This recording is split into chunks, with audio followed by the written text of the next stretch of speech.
The final moments of Thorin's life, that's one of the scenes that you think about from the minute I went in to meet Peter with a potential to play this role, because it was very moving to me when I read the book. It's a very slight rewrite on the scene that as it exists in the book. We moved it from Dale to a more personal place, which is on the battlefield, so that the two characters, it was just them, and also that Bilbo could hold on to the notion that maybe he could save him. I remember the day we shot it, and I just asked if I could just lay on the ground, and I didn't want anyone to come in and touch me and do makeup checks, and they did. They left me there on the ground. We lay Richard down and dressed the snow right up to him, and the last thing I did was put a big pool of blood coming out from underneath him, and it was just one of those scenes where you step back and you look at the monitor and you feel really content. It looked like a painting. It was kind of spiritual. I just lay there and looked at the roof of the soundstage and listened to all the sounds.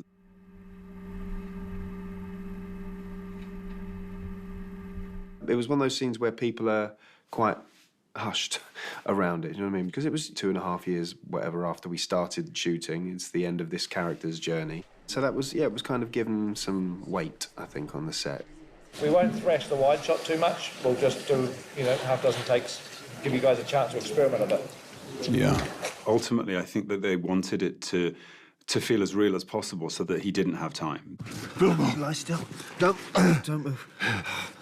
I'm glad you're here. When characters don't have time to say what they need to say, that creates great drama. You're not going anywhere. Do you hear me? Do you hear me? You are going to live.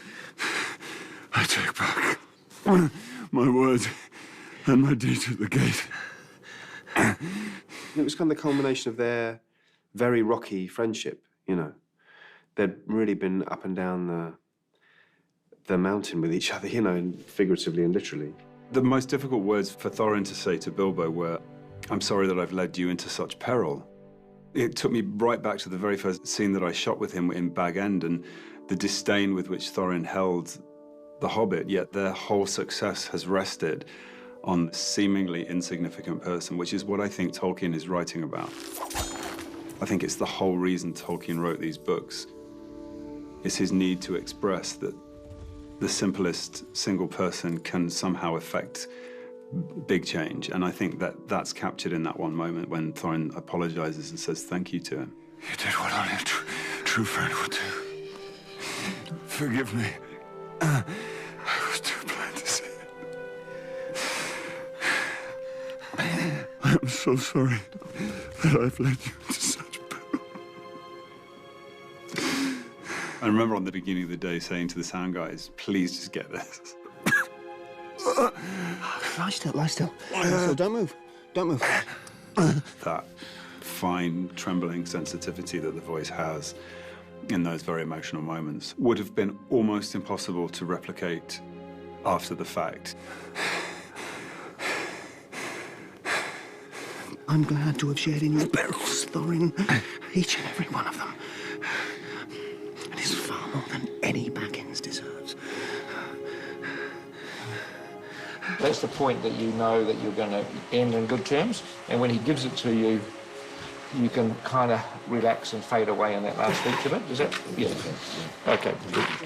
Will you forgive me before I die? I think that's really the peak of Thorin's journey. Farewell. Not the book. Go back to your books and your armchair. Plant your trees. Watch them grow. If more people valued harm above gold, the world would be a merrier place.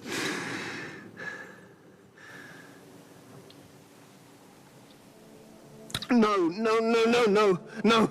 Thorin. Thorin. Thorin. Thorin. Just one more moment.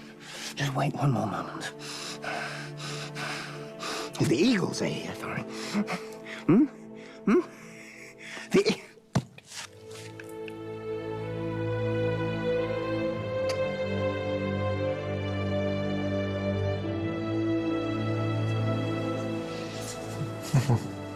It's quite sweet.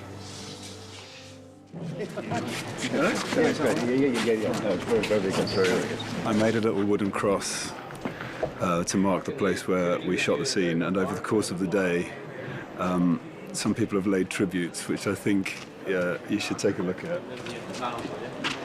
This is the grave of Thorin Oakenshield, who is also now known as Thozza.